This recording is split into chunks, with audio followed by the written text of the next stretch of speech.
महाराज जी, मैं ब्रह्म मुहूर्त में उठकर श्री जी को दही आदि से स्नान करवाती हूँ। उनको भोग में ज्यादातर फल एवं ड्राई फ्रूट्स का प्रयोग करती हूँ। मैं तेल चिकनाई की चीजों का भोग ज्यादा नहीं लगाती। मुझे डर लगता है कि कहीं श्री जी के चेहरे पर कील मुहासे निकल गए तो श्री कृष्ण जी उनके चिढ़ाएंगे, तुम्हारे कील मुहासे क्यों आ गए। महाराज जी, मैं इसका उनको आंवला और अनार का भोग लगाती हूँ जिससे उनके बाल और कोमल चेहरा चमकता रहे। महाराज जी, मैंने उनके पास टेलीफोन भी रखा है जिससे वो अपने प्रियजनों के हालचाल पता ले सके। बढ़िया है, बढ़िया है। अपने भाव में मगन रहना चाहिए। प्रेमी जनों का एक अलग देश होता है, प्रेमी जनों के अलग भाव होते हैं। आप अपने प्रभु से ऐसे ही प्यार करें जैसे कर रही हैं। तो जैसे हमारे भाव प्रभु के प्रति होते हैं ना, मान लो प्रिय भाव ही तो है ना, केक खवाएंगे तो अब वो उसको उसका ना भाव नहीं है। प्रियता में ये हम भूल जाते हैं कि हमारे वो प्रभु हैं। ये प्रियता का स्वरूप होता है, अपने जैसे लगने लगते हैं।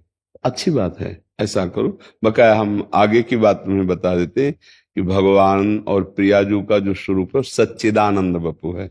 सच्चिदानंद रूपाय आता है ना श्लोक में, विश्वोत्पत्त्यादि हेतवे तापत्रय विनाशाय श्री कृष्णाय वयम नुमः। सांद्रानंद घन प्रेम मूर्ति किशोरी। तो सच्चिदानंद में मुहासे नहीं होते। सच्चिदानंद में हड्डी खून मांस त्वचा ये मज्जा ये नहीं होती। सच्चिदानंद एक अलग है। भगवान का निर्विकार चिदानंद में, चिदानंद में देह तुम्हारी विगत विकार जान अधिकारी। भगवान के शरीर में रक्त चमड़ा खील मुहासे वाली गुंजाइश ही नहीं है। भगवान को जो भोग लगाया था तो मलमूत्र नहीं बनता चिदानंद में। अब क्या है कि भाव है। एक हमारे भक्त थे तो उन्होंने एक कमरा और लेटरिन बाथरूम प्रभु के लिए रखा था, तो हम उनको सपोर्ट किया। जैसे बच्चा कह रहा ना, भाव है, बढ़िया है।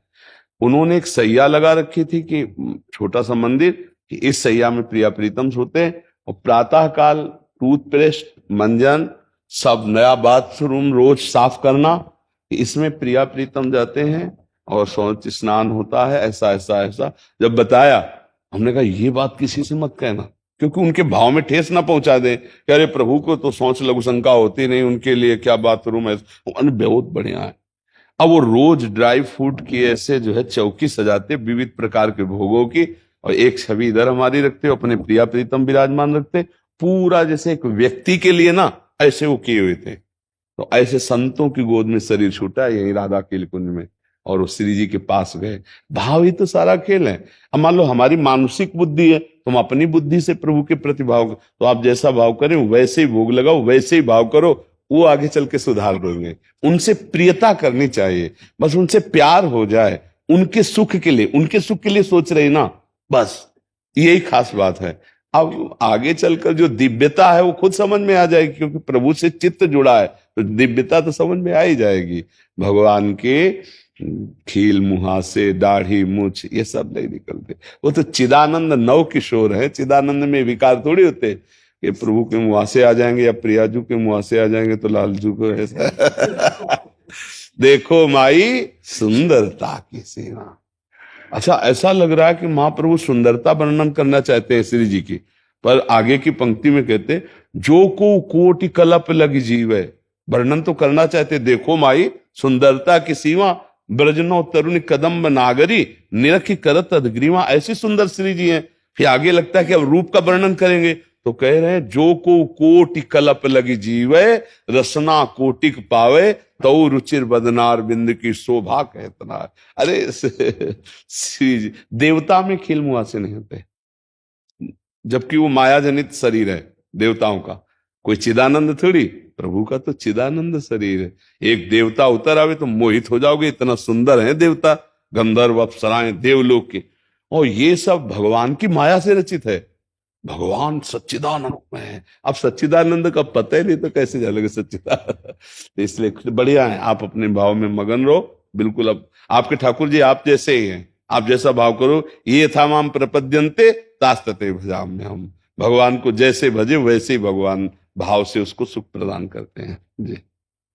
हाँ, सबसे प्रार्थना है अपनी तरफ से, कोई नशा मत कीजिए, मांस आदि मत खाइए। पराई माता बहनों की तरफ जो व्यभिचार दृष्टि चल रही ये बहुत गंदी बात है। तुम्हारे पुण्य नष्ट हो जाएंगे, तुम्हारी बुद्धि भ्रष्ट हो जाएगी, तुम्हारे ऐसी समस्याओं में फंस जाओगे कि जीवन व्यर्थ लगने लगेगा। हमारे शब्द नोट कर लेना, तुम्हारा जीवन व्यर्थ हो जाएगा अगर व्यभिचार दोष से युक्त हो गए। तो इसलिए ये 3 बातें, इनको छोड़ दो और जितना बने नाम जप करो। और जिसके घर में बूढ़े माता पिता हों उन्हें भगवान मानकर सेवा करो, चाहे जैसे वो गाली बकते हो। ये हमारी प्रार्थना है सबसे। अपने बड़े बुजुर्गों का यदि अपमान किया तो फिर चाहे जिस मंदिर में जाओ वहां तुम्हारा कल्याण होने वाला नहीं। ये हम आपको आंतरिक बात कहते हो। हर एकांतिक में हम ये कहना चाहते हैं कि अपने बड़े बूढ़ों को भगवान के समान पूजो। उनकी बुद्धि उस समय आपके प्रतिकूल हो सकती है, लेकिन आपको उनके प्रतिकूल नहीं होना।